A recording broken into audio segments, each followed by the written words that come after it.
చాలా మంది హీరోలు ఉన్నారు. చాలామందికి ఆ హీరోలందరికీ సన్నిహితంగా మెలిగే ఫ్యాన్స్ చాలామంది ఉన్నారు.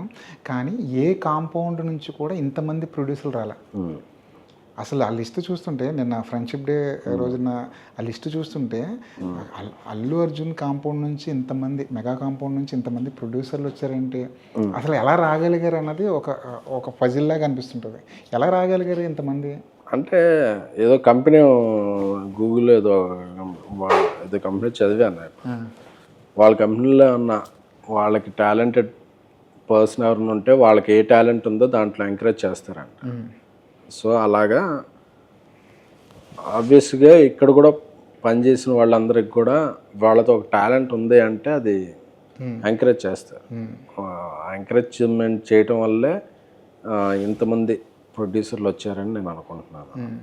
సో అంటే వాళ్ళు ఎంకరేజ్ చేసే దగ్గర మళ్ళీ మన అదే ఏం భేదాలు. సో ఎవరికి ఎంకరేజ్మెంట్ ఎవరికి టాలెంట్ ఉన్నా ఆ ఫీల్డ్లో వాళ్ళు బాగా ఎంకరేజ్ చేస్తారు.